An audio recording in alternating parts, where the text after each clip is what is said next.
It's talkSPORT, it's Sam Matterface, Alex Crook and Troy Deeney. And on Sunday, Game Day Live comes from the Emirates Stadium at Arsenal when they take on Crystal Palace. It's a 2 o'clock kickoff. We'll be taking you around the grounds. Busy day of action for you, actually, on Sunday. So the best place to be is talkSPORT and the talkSPORT app.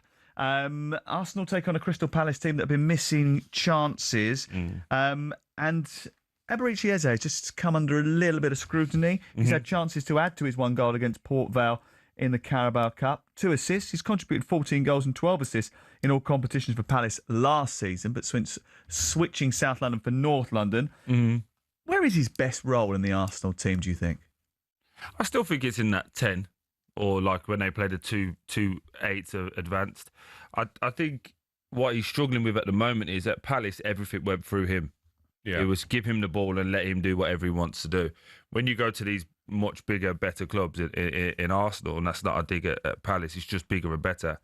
You've got Saka who wants the ball. You've got Rice who wants the ball. You've got Odegaard who wants the ball. It becomes, you have to share it, and I think you have to become more efficient with what you're doing, and that's just the adjustment period at this moment in time. But for once in a while, Arsenal, you don't really have many complaints about them. They look a complete outfit at this moment in time. The boy Crook was very complimentary. Crowned them champions of the Premier League and Champions League. No, I didn't say that. I said it sounded like that. It did sound exactly. And you gave me the information. Opt to make them favourites of both competitions.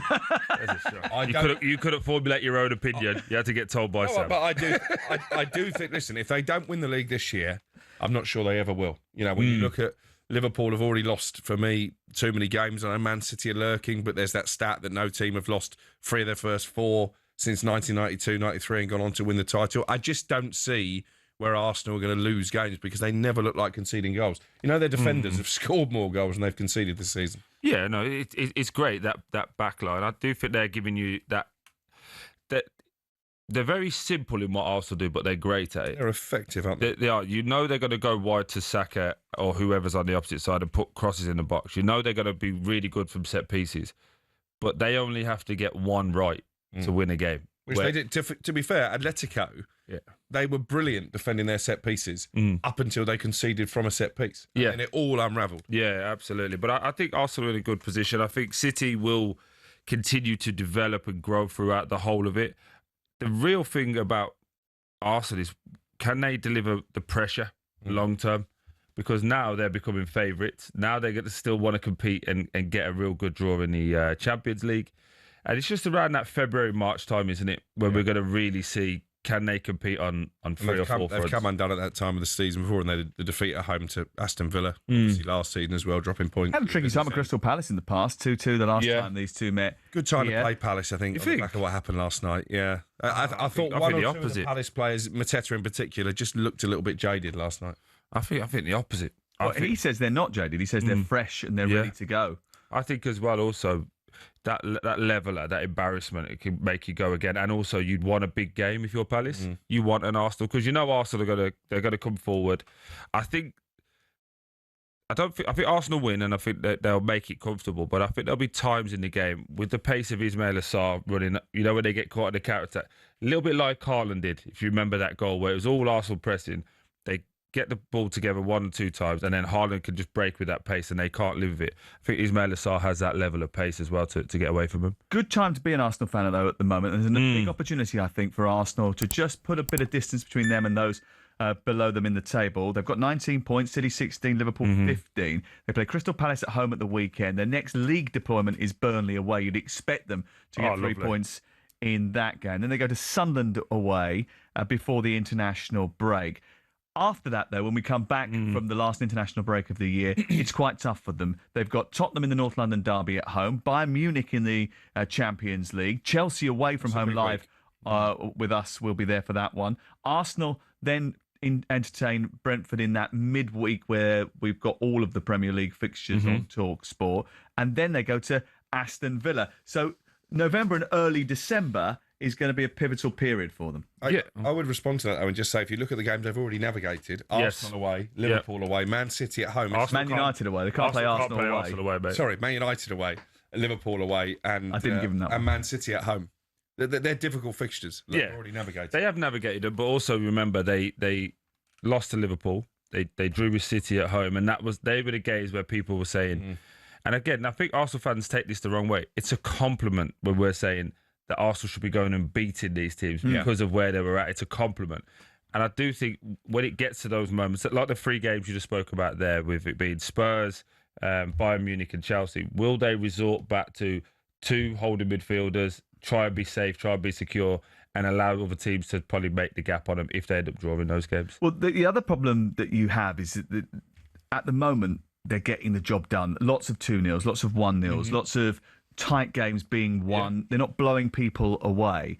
There will be tighter games that come where they don't get over the line and they need something a little bit different. The idea of bringing Eza into the team, for example, was to add a little bit of magic. The idea of bringing Viktor Gyökeres in the team was to be able to stretch teams, get in behind, scoring the big games, focal point. Now let's go into. Okay, all right. You've rolled your eyes there. Let's go into Troy Deeney's clinic and look at but let's be serious about it. Let's go into Troy Deeney's clinic and look at Viktor Gyökeres as a striker. What do you think of him, and what has he got to do differently to make sure that he continues his scoring run? He got 2 in the week to convince you. I think he's got to just keep doing what he's doing. Like, he's playing better in the last 3 or 4 games. You do this, he scores 2. Again, all goals for strikers count. They weren't clinical finishes, right? No. The first one was scruffy and the second one hit him on the way in. And when did they come? Did they come at 0-0? No. They come when? At 2-0, when the game gets more open and Athletic have to try and do something. So my point is with him, I think he's a good striker. I don't think he's in that bracket of your Haalands, your Salahs, your Isaks or Ekitike in this situation. I just think he has to now score in those games when it's tight against those bigger teams. And this is not like me disrespecting the fella. Like, look at his career. I've done it. Look through his career. He normally scores against the mid to low levels, and that's where he gets a lot of his goals. And then he'll score, when you're winning. I'm not saying he's a flat track bully by any stretch, but I think in those bigger games, that's exactly what you said on Saturday. No. You did when we were at Nottingham Forest. You were saying you were trying to put words into my mouth. You said it. I didn't say it. You tried to make me say it. You know what he does when he does the FA Sam stuff? When he dances all the way around it and he says it. And I said, "Are you just calling him a flat trap bully?" No, that's not what I said. And then he went, "We're going to go to break," and just jumped off. To be fair, I've said it earlier in the season, and I think that the stats are probably there to back it up. Even those big games in Portugal, 100%. Against the likes of the Benficas and what are the stats and the Portos. Well, you read them out the other night. And now you can't remember him. Anyway, but he tends to get more of his goals against the lesser lights. But basically, he hadn't scored in the last in the Prem. Yeah, he's 3 in 10. 3 in 10 in the Prem. That's okay. He's got a couple in the Champions League as well. Yeah. The goals against the bigger opponents in Portugal. The last 4 games he didn't score in games against them. The previous one was a penalty. But in the first 3 games against those big teams in Portugal, he did score goals. A couple from open play as well.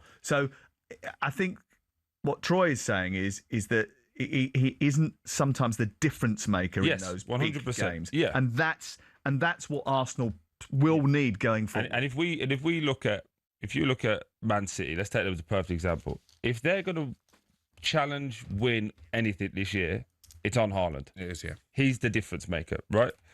Or Donnarumma, the goalkeeper. When you look at Arsenal, I still say that is Saka for me. I still go Saka is that person. You'll go as far as that young man will take it. Yeah, or the 2 centre-halves. Ben Hart has texted in. He's 28. He's a Leeds fan. He says, best presenting trio on the radio. Should definitely get more airtime. How much do we pay him for that? I remember Ben is. Ben? We're worried about tonight, fella, but thank you very much. Morning, guys. Great show as always. I'm just wondering if you can give my son, Oscar, a 9 years old, a shout out. He was involved in an accident. He's hit by a car and he spent the last week in Alder Hay Hospital. My daughter used to work in Alder Hay Hospital. I hope you're well. They always give you brilliant care. So he's got a broken arm. He's got a fractured pelvis and 2 fractured ribs. He's a massive United fan. He loves Crookie. Cheers, guys. And P.S. I love Troy. Thank you very much. Listen, I hope he... You didn't get a mention there. I didn't get a mention. That's all right. I don't mind. I don't want one. But listen, Alder Hay Hospital, Liverpool, absolutely fantastic brilliant. Children's hospital. And look, you're in the best place. So, Oscar, good luck, mate, and hope you get better soon. The boys are coming up after 1 o'clock. We're off to Leeds United. Who's coming to Leeds United West Ham tonight? Who wants to come? No, I've got a hair appointment. I think I might go and play pool. I'll see you at 8 o'clock.